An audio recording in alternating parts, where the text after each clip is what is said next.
Hi, I'm Shaka Hislop, and you're here at Extra Time TV. Today, we'll start off with Italy versus Austria in a game that had a lot of Italians on the edge of their seats, and Austrians were believing that maybe they could just do it. Italy got their first real test today. I know it's a knockout stages, and these games are not as simple, but Mancini and his men had a pretty rough time, but eventually got to a 2-1 victory with goals from Chiesa and Pessina in extra time. But Austria looked like they were going to kind of spoil the party for a while with Kaladzic getting a goal for them. But in the end, it was not enough. James, what are your initial reactions to this game? I really, really enjoyed this game. I mean, it was end-to-end stuff. I mean, I didn't expect it because I thought, we know how Italy have played up till now and everybody calling them the favourites, but I think they just about met their match today. I thought Austria obviously had the goal disallowed, and if you look at the margins that these goals are being disallowed on, Italy are very fortunate. And remember, this is an Italy team that have not conceded a goal in thousands of minutes, as they say, so it's a long time. So they were a bit lucky there in a sense. They got away with it. But I think, to me, Italy never did enough. And it worries me going on in the tournament. But they got the 2-1 victory. It was two fantastic goals. I thought Chiesa took his goal well and Pessina. But I feel sorry for Austria. I thought the other Grealish, who plays for Austria, had an excellent game, you could sing that song, there's only one Grealish, but actually there's two. So, but I thought they gave a very good performance. I think Alaba made a little mistake for one of the Italian goals, but in general, I think they can hold their heads up, be very proud of their performance. And on another day, they could have got something out of it. But this is football, it's knockout football, and obviously Italy proceed to the quarterfinals. Yes. And before we talk about it a little bit more, we have once again our Italian representative, Sandre Grande. Let's hear what he has to say. Hey guys, hope you're doing as well as I am. Was a pretty good result today. Actually, a very good result. Let's say it the way it is. The performance wasn't the greatest, but it's in the knockout stage. We know it's going to be tough games. There's not going to be an easy game in the knockout stage. Austria had a good game plan, played very well. Italy still had, good moments. What I did like was the fact that they kept on attacking and not reverting to their usual, selves in the knockout stages. And luckily they kept going because they just were able to find those two crucial goals in extra time. I think there was, some disappointing performances, considering that they did have 5-6 days to prepare for this game. Barella wasn't at the top of his game. Immobile wasn't at the top of his game. Berardi was not neither. Verratti and Jorginho were okay. But the changes that came in just goes to show, the depth that this squad has. The changes that came in really gave us a little bit of an edge and a little bit of a push forward. And you know what? We got a great goalie, great young goalie. I think we're watching a superstar in the making. Donnarumma is, for me, going to be one of the greatest of all time if he keeps it like this.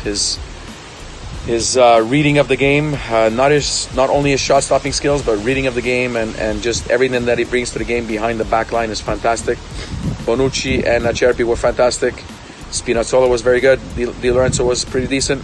So, look, on to the next round. And now we got to see who we play tomorrow between Portugal and Belgium, who we play next week in Munich.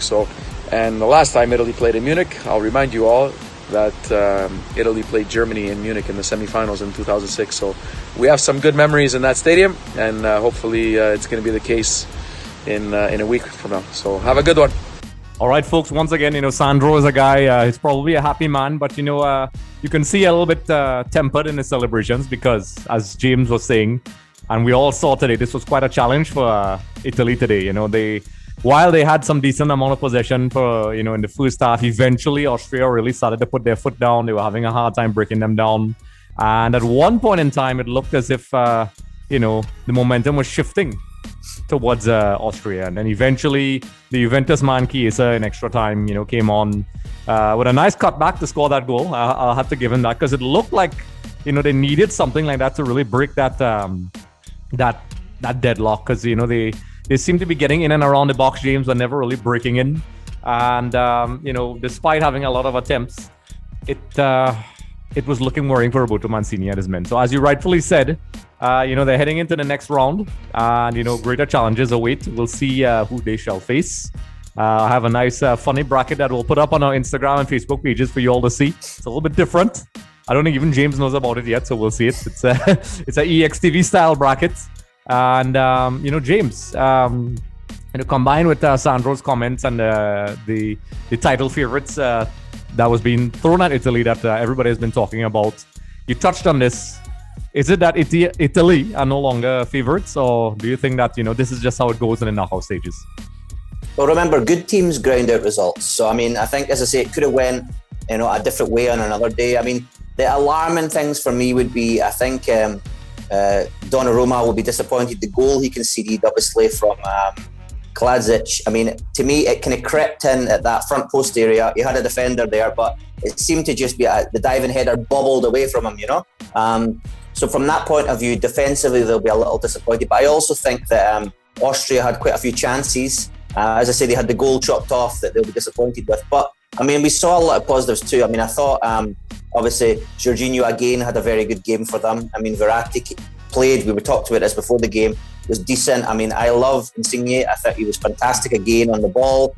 The movement is good. But I just think that Italy approached this game maybe feeling that it was a done deal. And they probably could have went back a little bit more to the old style Italian and just, a bit more pragmatic, won out the game. They did not. They tried to bomb forward a lot, but Austria really surprised them. And as I say, Austria had some very good players. Sabitzer had a good game as well for them. Even the goalkeeper, I think, Bachmann, wasn't one of his better days. He's been better in the tournament, but I think as a whole, Austria did well. But Italy will come good. At the end of the day, they didn't lose. Yes, they lost a bad goal, but they have time now between now. I think they have a week off between now and the quarterfinals. And also, Chiellini may come back as well as stay for the next game. So there's lots of positives. Although, as I say, there's just a little thing in the back of my mind says they're maybe not as good as they thought at the moment, Yeah, and just to end things off, I was trying to pull these stats up, but before the game today, which all changed, Italy had a pretty impressive record. According to this, has kept a clean sheet in each of its last 11 matches in all competitions. Of course, that changed today, going 1,055 minutes without conceding. So obviously that changed today, James. So Italy, as you said, I think we saw the other side of Italy today, James, where I won't say defensive, but as you said, the ability to grind out results and is a sign of champions. Because if you look at all champions, you can see that on many occasions, there are some games that they probably looked like they were going to lose and they won. In every World Cup team, there's that game where they're like, ugh. Even Italy, a good example, back in 2006, that game against Australia, not Austria. But that's a whole other story. A lot of people don't like to remember that game because a lot of people don't. Andre, I think one thing I would say about this Italy team though is, I think if they come up against a Portugal, a Holland, they will. I don't want to say wipe the floor with them, but they have the ability to go do it.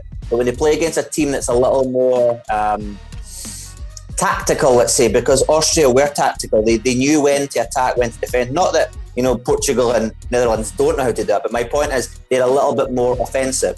And I think those teams suit Italy. But to come up against a team, for example, I was thinking of Hungary.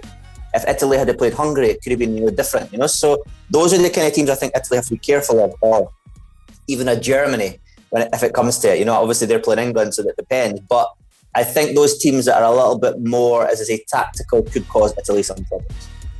Yes. And, we'll take a quick look at the bracket here. So basically, we'll head to the next game, but depending on the who wins between Portugal and Belgium, we'll see who Mancini and his men have to play. This is the real deal, folks. There are no easy games at this point, so you have to be the best in order to get all the way to the end. So James, we'll head across to the other game. The team that, in a lot of ways, has many fairy tales. Denmark took on Wales today, which is another team. We have some friends who are Welsh, and we have a soft spot for them. But the Danes wiped Gareth Bale and his men 4-0 today. I knew it was going to be. I suspected Denmark was going to get a victory, and I saw in your predictions, I think, if I'm not mistaken, that you said Denmark was going to win. Was I correct? I can't remember now. Yeah, I did think they were going to win. I thought it was going to be a little closer, but that's the way it goes, yeah. Yeah, same here. I thought it was going to be close, but it ended up 4-0. James, what was your thoughts on this game? Well, the first thing I would say about this game is I don't think the refereed this game impartially, and I'm going to put my head in a block and say that, because I think he went out from the word go and said that Moore is a striker who's, big, tall, he's going to put himself about, and his first yellow card, was not a yellow card. And then even if you look at the second goal for Denmark, to me, it was a foul on Moore.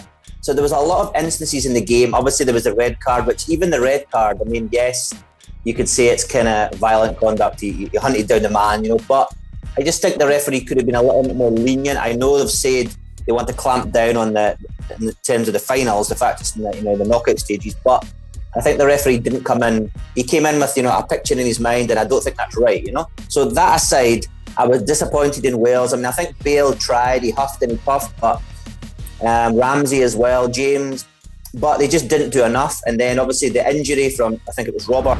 Just a reminder, everyone, for more episodes with Shaka Hislop, be sure to head over to our YouTube channel. Also, don't forget to subscribe for more updates, interviews, and content.